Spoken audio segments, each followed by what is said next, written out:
the Mondo and Ed case? By raise of hand. Who in here has heard the actual phone conversation when they said Dwayne Peak, who was 15 years old, called into the police? Did you guys have, who in here has heard that? All right, one person. We're about to play a very important part of that particular videotape, or not videotape, but audio tape. The young lady that's going to be coming up here to kind of speak about it, she's a journalist. I met her at the Big Mama's event, Big Mama's Kitchen. They were doing a gang assessment. Brother Willie Hamilton invited me out to kind of speak on the particular gang assessment and things of that nature. And I briefly talked about Black August, and I was introduced to this lady, and she's been working on this case as a journalist for the last 20 years.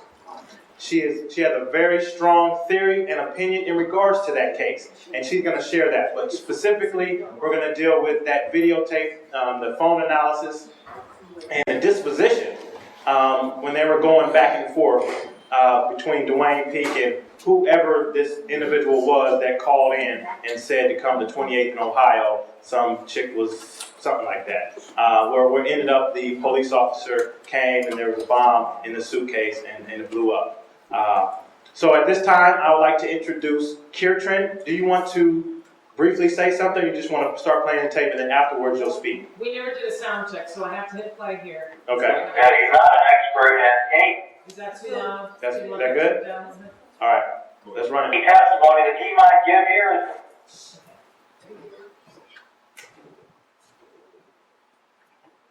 Alright, so here, I'll show you what to do. You're just going to hit that button when I'm done introducing this.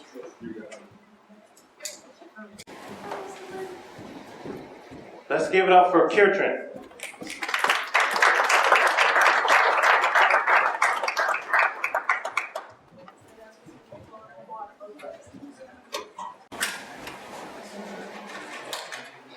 Hi, I'm Kietryn Zychal. I'm a freelance writer. I do some writing for The Reader right now, but I've been working on the Rice-Poindexter case for about 20 years. When I started doing research on the case 20 years ago, I was not a journalist. I was just a performance artist, an actor, and I got interested in the case. And I actually moved back here in March because the Rice-Poindexter case was unfinished business for me. I wanted to make a documentary about it, but that 20 years ago when I was doing the research, that was really all about how much money that costs, and so I never got it done for financial reasons. But when I came back in March, I was in Bob Bartle's office, who represents Ed Poindexter, and he gave me a CD copy of the deposition that they did with Dwayne Peak. Now, as you know, Dwayne Peak was a 15-year-old kid, and he was the state's main witness against Rice and Poindexter, and he testified that David and Ed made a bomb in Mondo's house, and that they gave it to Dwayne to put in the house at 28th and Ohio. And at the trial, he testified that he made the phone call that lured police to that house. So this deposition comes from 2006. They got a court order to go to where Dwayne Peak lives and to have him submit to voice analysis. And the voice analysis cost $10,000. The defense committee had to raise enough money to pay a guy named Tom Owen in New Jersey to actually do this analysis. So if they hadn't done that, we might not have this document today. But so this is Tom Owen in New Jersey, voice analysis expert, and he is asking Dwayne Peak to repeat exactly the words that were on the 911 call so that he can analyze it and determine if Dwayne actually made the call. The reason this is important is if Dwayne lied about making the 911 call, then he was committing perjury.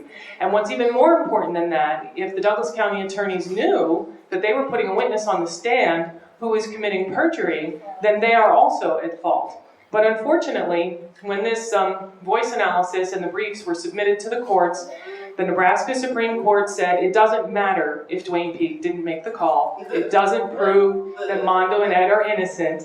The 8th Circuit Court of Appeals said it doesn't matter, and then they asked for a complete review by the 8th Circuit, all of the judges on the circuit, instead of the 3-judge panel that had originally reviewed it, and I think they refused to hear it. So, but the reason I've been giving this tape out like it's candy, and the reason I've been doing that is it's so compelling. It's so obvious that Dwayne Peak did not make that phone call when you listen to this tape. And I think for a common sense purposes. I would love people to have access to this. I'd like someone to stick it online somewhere so people could just hit play and, listen. It's a half hour, the deposition, but it's really, really chilling evidence that, Dwayne was lying, and that was okay. That apparently the fact that Dwayne lied is okay with everybody, and you just need to know that. So you can hit that play button now.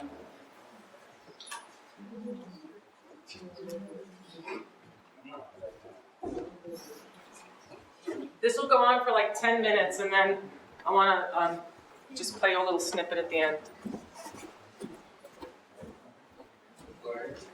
I'll do it.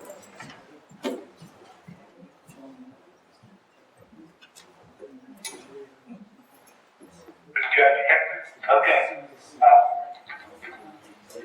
Okay, everybody on the same page? Yeah. Yes. All right. Basically, let me just preface the instruction of why I'm even on the line here. A voice exemplar to be admitted needs to be done verbatim from. I'm going to object to Mr. Owen's testimony. He's not under oath. He's not an expert, and any testimony that he might give here is completely irrelevant to the matter at hand. Okay, Mr. Owen, just go ahead and conduct the examination. Okay. Refer you to the second line of the caller. Young man, I'm here on 2020 in Ohio, man. Okay, that will be the first phrase. I'm going to play this, and you will probably be able to hear it from the 911 tape. I'm going to play it, and then I want you to tell me whether you can hear it or not. Hang on a second. I'm going to object. Can everyone hear that? I can hear it, but Mr. Owen has asked the witness to respond to his question. I'm going to instruct the witness not to answer Mr. Owen's question. He is not an attorney. He is not a part of the proceeding. And you have no standing whatsoever to instruct the witness to do that. So you made your objection. Well, and moreover, he hasn't asked the witness any questions at this point. He asked the witness to confirm whether he heard it. The question will be asked by Mr. Swift. Were you able to hear that portion of the tape recording? Okay, what's your next instruction, Mr. Owen? I'm going to ask Mr. P to take those words in the same manner. At the very end of the tape, he makes a statement. He wanted the statement read into the record that said that everything he said in 1970 was true. It was factual. There was no coercion, and it was, of his own free will. So you see what these guys are up against, because you have this kind of evidence that someone is lying, and it doesn't matter. The mountain that they have to climb is quite high. So, Can I ask a question? absolutely. Did he seem to have been, I'm saying Dwayne P., Yes. did he seem to have been coerced and threatened or something, manipulated, or was he paid, do you think, or? Back in 1970? Yeah, and during the voice analysis? Oh, to enter the voice analysis.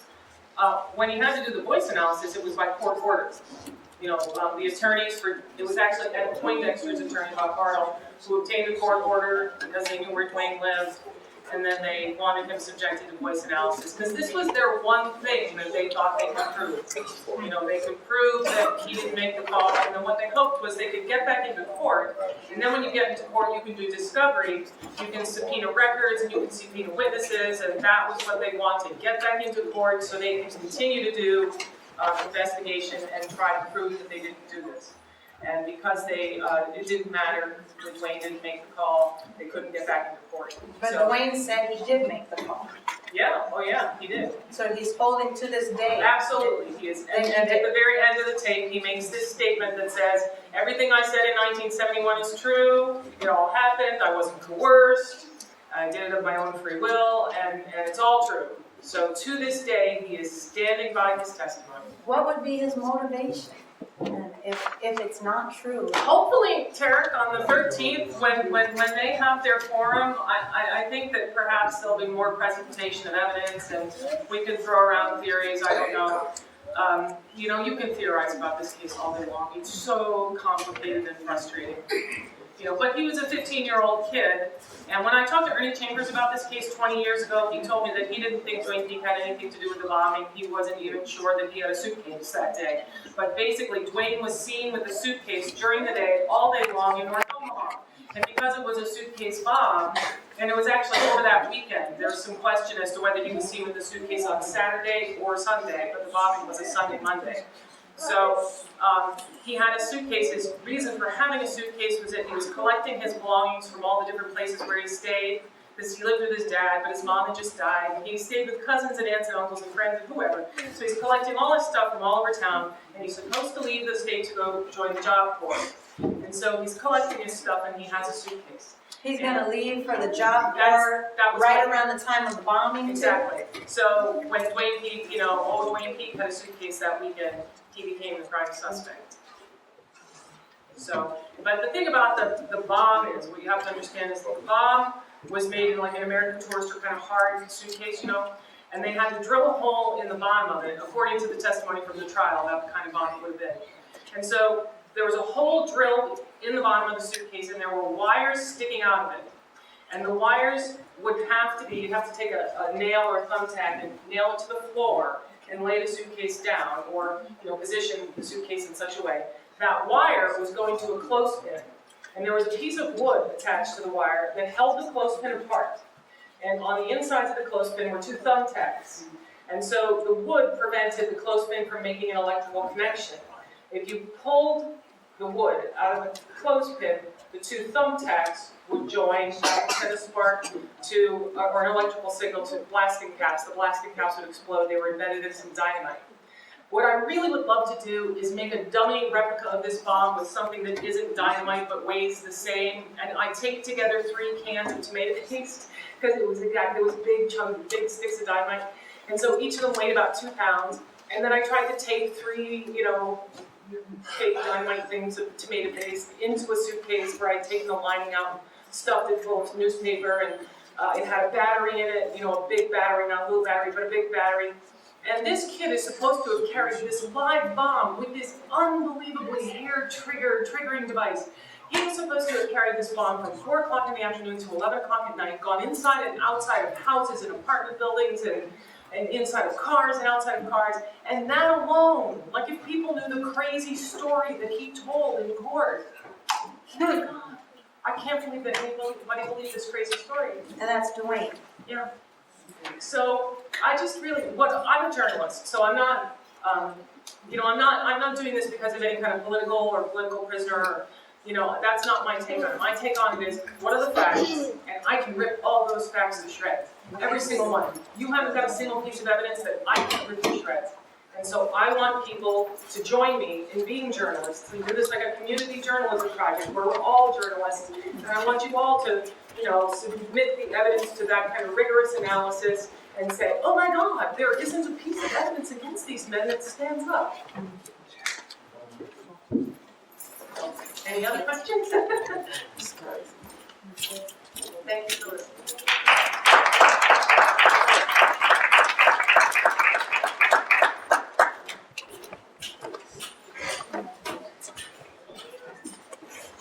Just real quick, I noticed people are starting to move around and leave the facilities and things like that. 2 things going on that we need to support. We didn't do this just to showcase the political prisoners. We also want to support the political prisoners.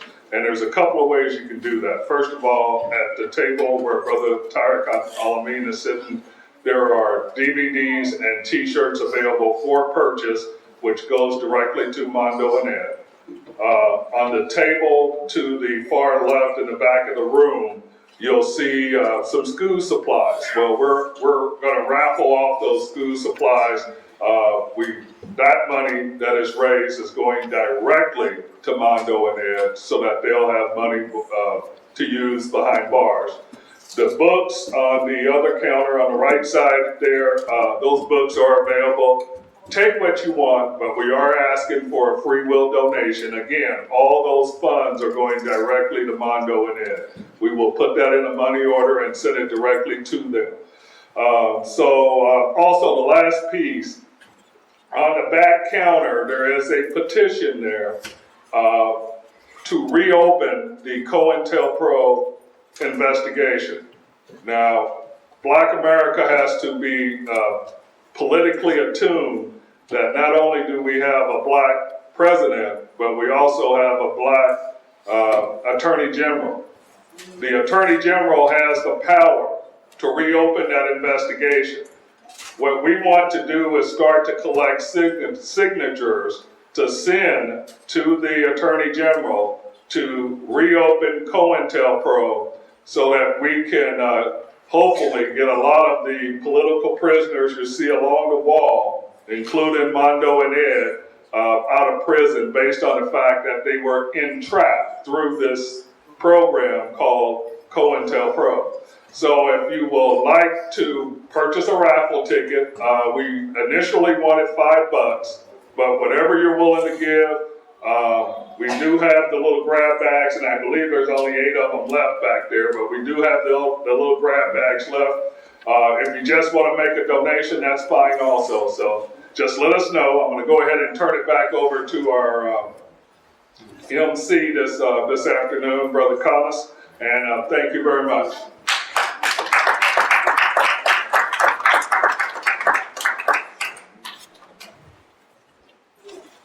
All right, at this time, we're going to have kind of a brief intermission. You can get up, stretch your leg, get something to eat.